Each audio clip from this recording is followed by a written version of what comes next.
निलेश साबळे. सन्माननीय राशी चक्रकार शरद उपाध्ये सर यांच्याशी मला खरं तर थेट संवाद साधता आला असता, कारण त्यांचाही नंबर माझ्याकडे आहे, माझाही फोन नंबर त्यांच्याकडे आहे. परंतु काल सोशल मीडियामधूनच त्यांना व्यक्त व्हायचं होतं. त्यामुळे जरी मी सोशल मीडिया फार वापरत नसलो तरी सुद्धा जो काही आहे थोडाफार आहे तो आज वापरण्याची वेळ आली. मला नेहमी वाटायचं की सोशल मीडियावर आपण फक्त मनोरंजनाचे व्हिडिओ पोस्ट करत जाऊयात, जेणेकरून आपलं जे काम आहे लोकांना हसवणं तेवढंच आपण करूयात. पण कधीतरी असाही एक व्हिडिओ इन्फॉर्मेटिव्ह किंवा जे काही खरं घडलं होतं त्याचा एखादा व्हिडिओ करावा लागेल असं खरं तर मला वाटलं नव्हतं. पण ठीक आहे, वेळ असते आणि त्यावेळी त्या गोष्टी कराव्या लागतात. सन्माननीय शरद उपाध्ये सर, तुमची आणि माझी 1 ते 2 वेळा भेट झाली होती. कशी तीही मी प्रेक्षकांना सांगणार आहे. तुम्ही माझ्यासाठी गुरुतुल्य आहात, होतात, पुढेही राहाल. परंतु काल सुरुवात जी तुमच्या पोस्टची आपण केलीत की डॉक्टर निलेश साबळे यांना झी मराठीनं डच्चू दिलं. मी खाली का बघतोय, मी मुद्दे काढून बोलतोय, उगाच वेग काहीतरी बोलत नाही म्हणून मी मुद्दे काढून बोलतोय. कारण उगाच माहिती न घेता एखादा पटकन व्हिडिओ बनवणं किंवा पटकन काहीतरी लिहिणं मला वाटतं ते जबाबदारीचं वाटत नाही माझ्यासारख्या माणसाला. जर आपण आपली बाजूच नाही मांडली तर लोकांना आपली बाजू कशी कळणार, म्हणून हा सगळा मी घाट घातलेला आहे या व्हिडिओचा. खरं तर आपण सुरुवात केली की झी मराठीनं डच्चू दिला, हकालपट्टी केली वगैरे वगैरे. मला फक्त एक प्रश्न विचारायचा आहे सर, की तुम्हाला यातली पूर्ण माहिती आहे का?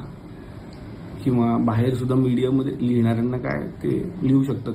युट्यूबवरती बरेच जणांचे स्वयंघोषित पत्रकारांचे चॅनल आहेत. जे कुठली मोठी मोठी चॅनल आहेत त्यांचा मी रिस्पेक्ट करतो, पण स्वयंघोषित जे कोणी पत्रकार मुलं असतात, मुलंच म्हणतो मी त्यांना, जे आपापलं एक चॅनल करतात आणि त्याच्यावरती डच्चू दिला, हकालपट्टी केली, या सगळ्यांना एक महत्वाची इन्फॉर्मेशन द्यायची आहे. कार्यक्रमाला मी नाही म्हटलोय. तुम्हाला कदाचित माहिती नसेल म्हणून म्हणतो की ही माहिती घ्यायला पाहिजे होती तुमच्यासारख्या एका मोठ्या गुरुतुल्य व्यक्तीनं. जेव्हा आपण एवढ्या मोठ्या सोशल मीडियाचा वापर करतो, सोशल मीडिया खूप मोठं नाव आहे, कारण तुम्हाला माझ्यापेक्षा जास्त लोक फॉलो करतात सर, आणि तुम्हाला मला तरी एक फॅन म्हणून फॉलो करतात, तुम्हाला गुरु म्हणून फॉलो करतात. त्यामुळे मला असं वाटतं की जबाबदारी खरं तर तुमची जास्त होती की आपण खरंच माहिती घेऊयात. झीमध्ये तुमच्याही ओळखी भरपूर आहेत. तुम्ही एक फोन करून विचारू शकला असतात की काय झालंय, निलेश साबळे या कार्यक्रमात का नाहीये. झी मराठीत सर अनेक लोक तुम्हालाही मानतात, त्यामुळे तुम्ही एखाद्या झी मराठीत फोन करून विचारायला पाहिजे होतं, माहिती घ्यायला पाहिजे होती की गेले जवळपास 6 महिने झी मराठीच्या अधिकृत व्यक्ती जे त्या हेड पदावरती आहेत त्यांनी मला अनेक वेळा फोन केले होते. मी नाव घेऊन बोलू शकतो. सन्माननीय रोहन राणे जे नॉन फिक्शन हेड होते, ज्यांनी मला 6 महिन्यात अनेक वेळा फोन केले होते की आपण चला हवे सुरू करतोय, तुमच्याशिवाय डॉक्टर तो होणार नाही, एकदा आपण मीटिंग करायला पाहिजे. म्हटलं आपण मीटिंग नक्कीच करूया. तदनंतर अगदीच 1-1.25 महिन्यापूर्वी माझी सविस्तर 2 तासांची झी मराठी बरोबर मीटिंग झाली आहे त्यांच्या चॅनलला, वरळीच्या ऑफिसला. ज्यावेळेला त्यांनी मला सांगितलं होतं की आपण कार्यक्रम करतोय आणि कशा पद्धतीनं करता येईल याविषयी एकदा बोलूया. माझ्या काही अडचणी होत्या. मी जो एक सिनेमा करतोय त्यात मी सध्या अडकलोय, त्याचं शूटिंग अजून 1.5 महिना चालणार आहे. त्यामुळे त्या तारखा न जुळल्यामुळे आणि अनेक वेगवेगळी कारणं असल्यामुळे सध्या या कार्यक्रमातून माघार घ्यायची मी त्यांना रिक्वेस्ट केली की मला माघार घेऊ द्या. याचा अर्थ असा होत नाही की मला कार्यक्रम करायचा नव्हता, मी नकार दिला. मी पुन्हा एकदा क्लिअर करतो, पण मी स्वतःहून या कार्यक्रमातून बाहेर पडलोय. मी स्वतःच म्हणालोय की मला कार्यक्रमात आत्ता तरी भाग घ्यायचा नाहीये. सेम भाऊ कदम सरांचं सुद्धा आहे. भाऊ सध्या माझ्याच बरोबर माझ्याच सिनेमात काम करत आहेत, तेही या कार्यक्रमात नाही आहेत. 2 माणसं या कार्यक्रमात नाही आहेत. पण का नाही आहेत याचं कारण तुम्ही जाणून घेतलं का? मला असं वाटतं की सर तुमच्यासारख्या एका मोठ्या व्यक्तीनं थोडी माहिती घ्यायला पाहिजे होती की निलेश साबळे कार्यक्रमाला नाही म्हणालेले आहेत. आणि हे मी माझ्या ऑफिशियल चॅनलवरून आत्ता सांगतोय, माझ्या या सोशल मीडिया अकाउंटवरून सांगतोय. याला झी मराठी सुद्धा दुजोरा देईल जर आपण त्यांना विचारलं तर. अगदी ते सांगतील सुद्धा की माझी मीटिंग किती वेळ आणि कुठे झालेली आहे. मला त्यानंतर बोलायचंय, तुम्ही जे म्हणालात की निलेश साबळे यांच्या सेटवरती माझा अपमान झाला किंवा थेट आता तो मीच केलाय असं तुमचं म्हणणं आहे, म्हणून मला ते जरा सगळ्यांच्या समोर मांडायचं होतं की 2014 ते 2015च्या मध्ये हा एपिसोड शूट झालेला आहे, जेव्हा कार्यक्रम नवा होता. कार्यक्रमाच्या पहिल्या 50 भागांमधला हा भाग आहे. त्यामुळे ते जे वाक्य आहे की 10 वर्ष झाली डोक्यात हवा गेली होती, तर वाक्यात मग पुन्हा प्रॉब्लेम होतोय, कारण 50च एपिसोड झालेले आहेत आणि तुम्ही म्हणता तेव्हा ही घटना घडली आहे. तर तेव्हा हवा गेली होती कदाचित. मग 10 वर्ष झाल्यावर हवा डोक्यात गेली, ही वाक्यच वेगळी वेगळी वाटतात मला सरळ सरळ. पहिल्या 50 भागातच चला माझ्या डोक्यात हवा गेली असेल असं तुमचं म्हणणं आहे. पण मला एवढं सांगायचं की तुम्ही ज्या ज्या गोष्टींची माहिती सोशल मीडियातून समोर आणली ती म्हणजे मला सेटवरती बोलावलं, मला पाणीही विचारण्यात आलं नाही. मला सगळ्यांना सांगायचं की SL विजन नावाची खूप मोठी कंपनी, खूप नावाजलेली झी मराठीची कंपनी चला हवा येऊ द्याचा सगळा कारभार सांभाळते आणि त्यांनी उत्तम हा कारभार सांभाळला आजपर्यंत. कंपनीची किती माणसं काम करतात, जे जे लोक हवा येऊ द्याच्या शूटिंगला आलेत त्या सगळ्यांना माहिती आहे. चॅनलची माणसं आलेल्या कलाकारांना रिसीव्ह करण्यापासून त्यांच्या मेकअप रूम पर्यंत नेण्याचं कामही करत असतात. क्लासिक स्टुडिओ जो मीरा रोडला आहे त्या क्लासिक स्टुडिओला याचं चित्रीकरण झालं आणि क्लासिक स्टुडिओची सगळ्यात मोठी रूम ही शरद उपाध्ये सरांना देण्यात आलेली होती, जी AC रूम होती. मला जितकं माहिती आणि जितके कलाकार हवा येऊ देत आलेले आहेत त्या सगळ्यांना हे माहिती असावं की प्रत्येक मेकअप रूममध्ये ऑलरेडी पाण्याच्या बाटल्या ठेवलेल्या असतात. कारण आदल्या दिवशी त्याची रिहर्सल होते, म्हणजे आदल्या दिवशी त्याची मीटिंग होते की कोणाच्या रूममध्ये काय काय गोष्टी असायला पाहिजेत आणि त्या असायलाच पाहिजेत अशी ती स्ट्रिक्ट वॉर्निंग असते. याही व्यतिरिक्त तुमचं म्हणणं होतं की माझ्याशी निलेश साबळे बोललेच नाहीत. बरं, पाण्याचा मुद्दा आणखीन मला थोडा पुढे न्यावा असं वाटतोय. पाणी विचारलं नाही ही खरंच माझी जबाबदारी असेल का असा मला अजूनही प्रश्न पडलेला आहे.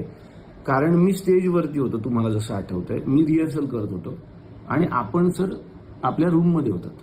माझी रिहर्सल उरकून मी प्रत्येक कलाकाराच्या रूममध्ये गेलो, त्यावेळी तुम्हाला पाणी नाही मिळालंय. ह्याला मी जबाबदार आहे का मला अजून कळत नाही. मी ब्लँक आहे गेले 3-4 तास की मी जर स्टेजवर आहे आणि सरांना खाली पाणी नाही मिळाले, ज्याचा निर्माता मी नाहीच आहे, त्या शोचा ज्याचा शोचा निर्माताच मी नाहीये. बरं, त्या निर्मिती संस्थेला मी दोष देतोय का तर नाही, त्यांची कामाची पद्धतही मी तुम्हाला सांगितली. तरीही पाणी न देणं हा अपमान मी कसा केला मला माहिती नाही. त्यानंतर दुसरा एक मुद्दा आहे, तुम्ही म्हणताय की स्टेजवरती जाताना निलेश साबळेंनी मला स्माईलही नाही दिली. हे एक वाक्य आपण धरूयात आणि दुसरं वाक्य तुम्ही बोलताय की सगळ्या कलाकारांच्या रूममध्ये निलेश साबळे जात होते, त्यांच्याशी ते गप्पा मारत होते आणि शेवटी 4 वाजता माझ्याकडे आले. 4 वाजता मी तुमच्याकडे आलोय तुमच्या म्हणण्याप्रमाणे, म्हणजे तुमचा माझा काहीतरी तुमच्या रूममध्ये संवाद झालाय. जेवढं मला आठवतं, आणि हे काही उगाच मोठेपणा म्हणून मी सांगत नाही, अनेक कलाकारांना माहिती आहे माझ्यापेक्षा जेवढे लोक मोठे असतात त्या सगळ्यांच्या पाया पडूनच मी त्या रूममध्ये एंट्री करतो.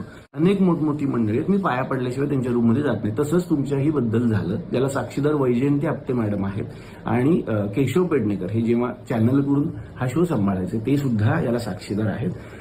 आम्ही तुमच्या रूममध्ये आलो, मी तुमच्या पाया पडलो, तुम्ही मला आशीर्वाद दिले, तुम्ही माझं खूप कौतुकही केलं, मला सांगितलं की कार्यक्रम अजून पुढे चालू करेल. मग आपण संवाद साधला की आज अशा अशा पद्धतीनं हा एपिसोड होणार आहे, ही प्रहसनं आम्ही तुमच्यासमोर सादर करणार आहोत, अशा अशा आपण गप्पा करणार आहोत. आता हा झाला एक मुद्दा 4 वाजताचा.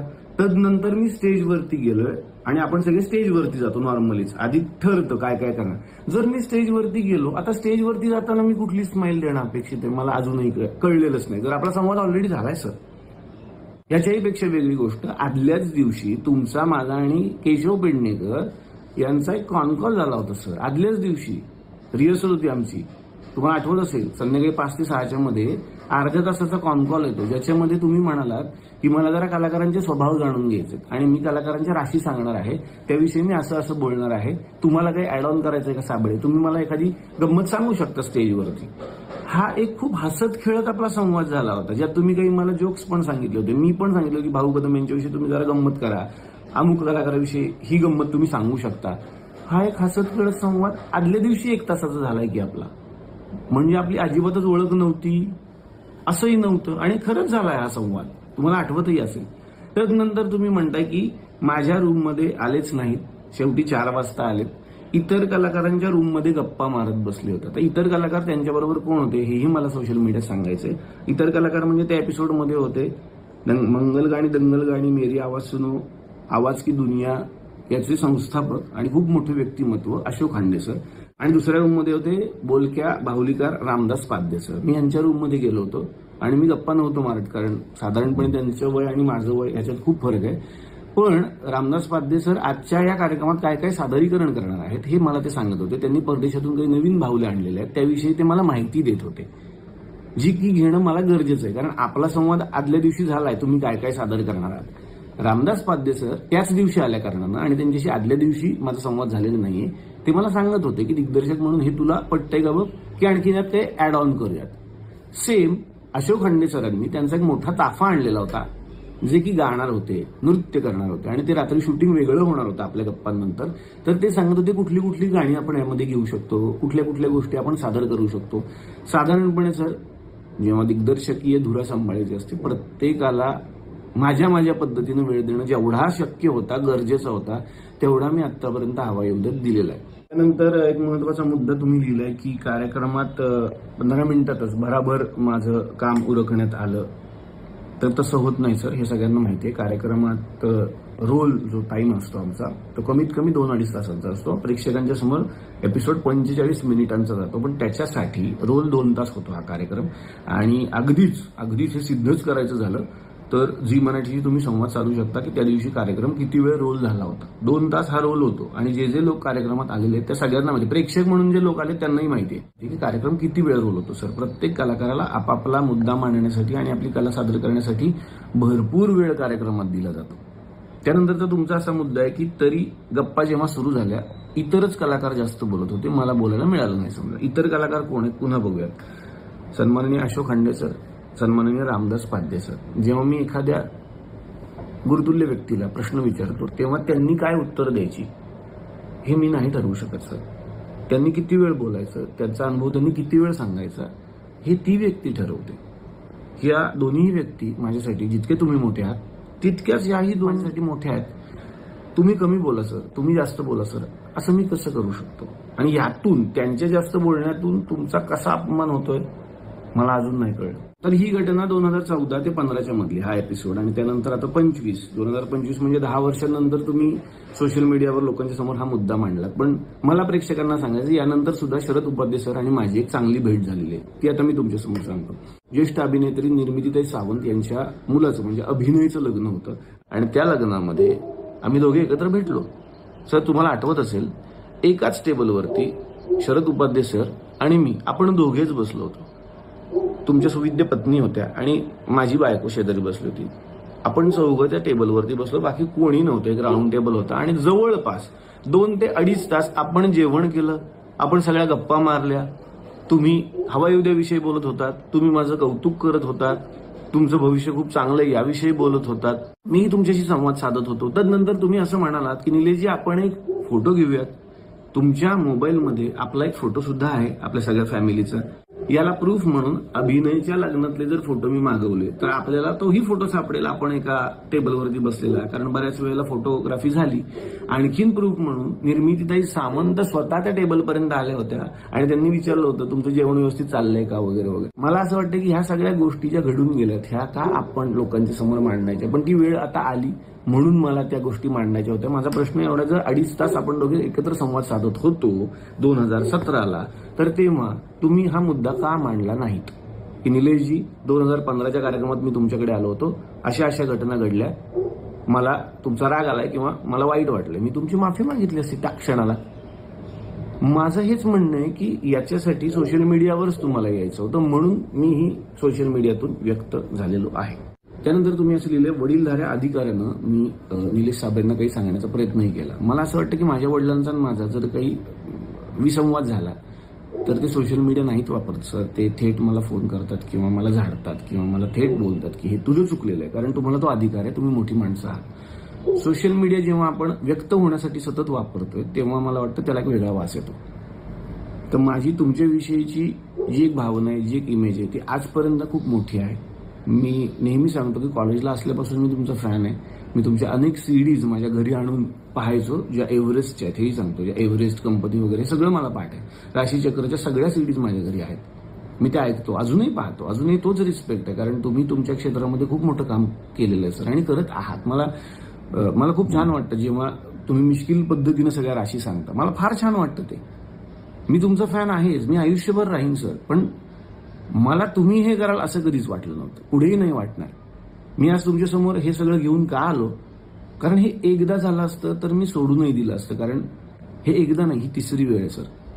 6 वर्षापूर्वीची तुमची अशीच एक पोस्ट आहे, त्यातही मला काही कळत नाही. 6 वर्षापूर्वी तुम्ही एक पोस्ट केलेली आहे जी सापडेल तुम्हाला सोशल मीडियावरती, अशीच की हे सगळे कलाकार आहेत, हे सगळे कलाकार इतके छान आहेत, तरी पण एका चुकीच्या भंगारवाल्याच्या हातात हे सगळे कलाकार लाभले आणि मग हिऱ्यांचा कसा प्रॉब्लेम झाला. हिरे तर